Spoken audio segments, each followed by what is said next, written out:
항상 그 말하는 사람의 의도가 무엇인지, 이 그 글을 쓴 사람의 의도라든지 목적, 그게 제일 중요한 것 같아요. 그래서 통역을 할 때는 그 말하는 사람의 머릿속에 들어가서 이 사람이 정말 어떤 메시지를 전하고 싶은지 청중하고 어떤 그 경험을 전하고 어떤 스토리를 정하고, 그게 제일 중요한 것 같아요.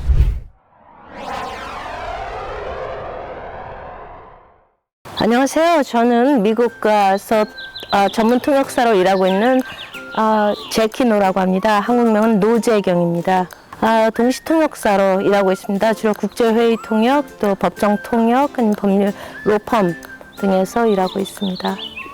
굉장히 다양한데요. 주로 이제 국제회의 같은 게 많고요. 예를 들어서 마이크로소프트 같은 데서 여러 그 나라의 기자들을 초빙해서 그 새로 나올 신제품에 대해서 소개를 한다든지, 아니면 아마존 웹 서비스 같은 데서 자기네 향후 계획 같은 것을 얘기한다든지, 아니면 또 양자회담 같은 거, 한미 관계 이제 대통령이라든지 아니면 국무장관 회의 같은 것도 있고, 국방부 장관 회의라든지, 아니면 또 로펌에서 선사 증언 데포지션 같은 것도 될 수가 있고, 여러 가지가 있습니다. 굉장히 다양합니다. 글쎄, 알바로 몇 개 일한 적은 있지만 제가 이것을 대학 때부터 시작을 했어요. 그런 다음에 이제 조금 하다가 대학원 가서 그 동시통역 석사, 국제회의 통역 석사학위를 받고, 그래서 지금 일한 지는 꽤 됐죠. 35년 정도 됐습니다. 한 길만 걸어왔어요. 일단 최소한 2개의 언어를 모국어처럼 해야 된다는 게 제일 중요하고요. 그리고 이제 시험이 있어요. 국무부에는 이제 3단계가 있는데요. 순차 통역하는 행정 통역사가 있고, 동시 통역인데 세미나 수준, 그리고 동시 통역 회의 수준, 그렇게 3단계가 있습니다. 그래서 제일 높은 거는 이제 대통령 수행 통역이라든지 아니면 국무장관, 국방부 장관 등 수행하는 거고, 그리고 그 2번째는 이제 주로 한국어, 영어만 하고요. 맨 위에는 이제 또 다자회담 같은 거 G20이라든지 G8 같은 거, 그런 거 통역이 있고요. 그리고 그러니까 국무부에서 이제 통역 시험을 보고요. 인터뷰를 먼저 하고 그 다음에 실기 시험이 있습니다. 인터뷰는 이제 미국 정치나 역사 같은 것에 대해서 질문을 하고, 그 다음에 동시 통역 실어 들어가서 부스에 들어가서 실제로 시험을 보고요. 그리고 캘리포니아에는 법정 통역 전문 자격증이 있습니다. 그래서 그걸 보기 위해서는 또 실기 시험을 봐야 되고, 그리고 국제회의 동시 통역하는 분들은 대체로 석사학위가 있습니다. 학부 졸업하고 2년 동안 동시 통역 대학원에서 학위를 땁니다. 저 같은 경우는 먼저 이제 커뮤니티 통역, 법정 통역, 병원 통역 먼저 하다가 이렇게 서서히 간 거거든요. 그래서 바로 국제회의 통역사가 된다는 건 최소한 2년 동안의 그런 동시통역 대학원 과정을 거쳐야지 크게 도움이 될 수가 있어요. 그리고 지금 그 동시통역사에 대한 그런 이중 언어만 하면은 다 된다고 하는데, 그게 아니라 어떤 사람이 그랬어요. 통역사로서 이중 언어만 한다는 것은 그 목수가 망치만 있으면 된다고. 누가 망치만 쥐었다고 다 멋진 가구를 만들 수는 없잖아요. 그 장인이어야지. 그러니까 우리에게 그 언어는 단순한 망치에 불과한 거예요. 제가 한국에서 미국에 오기 전부터 저는 좀 글을 쓰고 싶어 했는데요. 문학 작품을 좀 번역을 하고 싶어 했어요. 그걸 항상 염두에 두고 있다가 학부에 있을 때 이미 통번역을 하고 있는 언니 오빠들을 좀 만났어요. 그래서 그분들을 이제 박사 논문 쓰느라고 바쁠 때 제가 대신 가서 하면서, 그런데 동시에 제가 학부에 있을 때 학교 신문에 이렇게 조그만 광고 같이 나왔어요. 이 알라미다 카운티에서 법정 통역사들을 이제 뽑는다고. 그런 다음에 뽑으면서 또 훈련도 제공을 하고 트레이닝도 제공을 해서 제가 그런 데 다 다녔죠, 처음에는.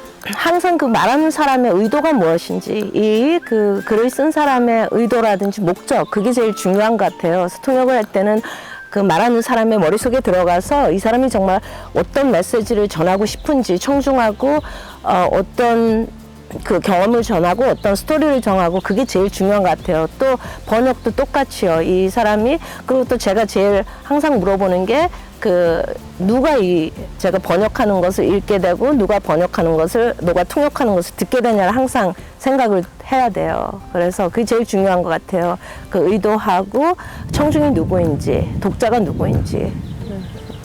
경쟁이 굉장히 심한 것 같아요. 특히 이 코로나19 터진 다음부터 정말 뭐랄까 좀 안타깝게도 누구나 다 집에서 통역을 한다라는 그런 이미지가 심어진 것 같아요. 번역을 하는 사람들, 번역과 통역의 기술이 좀 나눠지는데요. 저 같은 경우는 거의 통역을 하고 있어요. 한 90 내지 95%, 그리고 번역은 통역과 연관된 그 번역을 이제 현재 하고 있는데요. 그래서 좀 안타까운 거는 제가 같이 통역을 하는 사람들이 통역 경험이 굉장히 부족한 사람들도 많이 경험을 했고요. 예, 바로 그런 것 같아요. 근데 자기 자신에게 가장 정직해야 하는 직업인 것 같아요. 그리고 저 같은 경우는 이제 양자회담, 뭐 다자회담 같은 거 할 때는 이중언어를 하는 분들이 상당히 많이 계세요. 그러니까 회의 때 공식 언어가 모국어기 때문에 이제 한국어를 하시는데 그분들도 이제 영어를 꽤 잘하시는 분들이 많아요. 그리고 국제 회의 같은 데서도 그 이중언어를 하시는 분들이 와서 들어요. 특히 이제 그분들 고객사를 모시고 같이 온다든지 할 경우에 뭐 미국의 이제 IT 기업에 있는 분이 한국에 있는 그런 그 고객사들을 불러올 때, 그래서 제가 제일 중요한 거는 통역 그 준비를 하는 게 가장 중요한 것 같아요. 제가 가끔 통역 강의를 하면서 하는 게 열심히 통역 준비를 하면 90%는 됐다 이거예요. 그러니까 그 국제회의 통역 준비에 대한 그 세미나 그런 것도 꽤 하고 있습니다. 어떤 식으로 연구를 하고 조사를 하고 뭐 연사에 대해서라든지 주제에 대해서라든지 아니면 과거에 있던 그런 그 컨벤션 같은 거 컨퍼런스를 또 찾아봐서 보는 거라든지. 글쎄요, 굉장히 이제 성격이 외향적이에요. 그래서 모르는 사람 만나도 저는 거리낌이 없이 그냥 제 소개하고 또 질문 던지고, 그 또 하나는 좀 약간 뻔뻔한 게 있어요. 그래서 항상 통역사로서 제가 또 학생들한테도 얘기하는 게, 내가 언제 통역 실수를 했을까가 아니라 통역 실수를 하게 된다면 if가 아니라 when이라고요. 다 통역 실수는 하기 마련이에요. 뭐 연사들의 액센트가 좀 듣기가 힘들다든지 해서 그렇지만, 하지만 그런 것을 어떻게 잘 마무리를 이제 어떻게 빨리 정확한 의도를 알게 될 경우에, 의미를 알게 될 경우에 신속하게 그걸 자기 자신을 수정을 해서 얘기하는지. 그래서 저는 좀 이렇게 뻔뻔해져야 된다라고 그렇게 얘기를 합니다. 그러니까 꼭 뭐 실수를 해서 그냥 허용하는 것이 아니라 실수로부터 물론 배워야 되겠죠. 다음에 할 때. 하지만 좀 외향적인 성격이 많이 도움이 되는 것 같아요.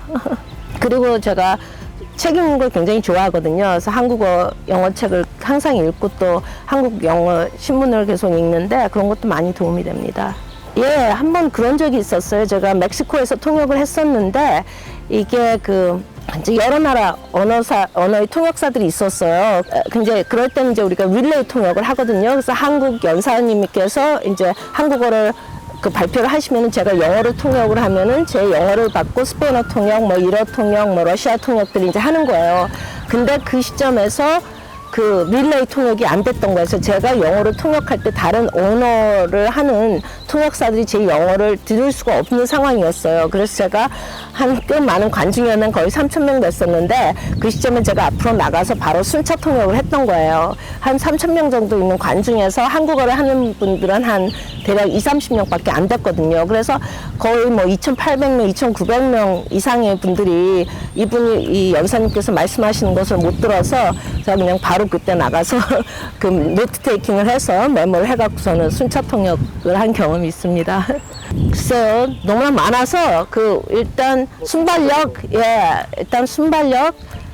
그리고 또 제가 생각하기에 제일 중요한 거는 어떤 지적 호기심 같아요. 굉장히 다양한 주제에 대해서 관심을 갖고 열심히 공부하고자 하는 게 제일 필요한 것 같아요. 저는 제일 통역사 중에 좀 안 된 사람들이 이렇게 준비를 안 하는 사람이에요. 오늘 주제가 뭐지 하고 부스에 들어가서 묻는 사람들 정말 저는 안 좋거든요. 그래서 뭐랄까 한 번은 일주일 제가 통역을 하는데 거의 한 달간을 준비하는데 보냈어요. 그래서 뭐랄까 제가 지난 2주만 한 달만 보더라도 제가 US 오픈 여자 골프했죠. 그 다음에 또 유럽 연합에서 유럽 경쟁법에 대해서 또 했죠. 그런 다음에 어제는 또 아마존 웹 서비스라든지, 또 지금 막 끝난 거는 국방 관련된 거, 안보 관련된 거였죠.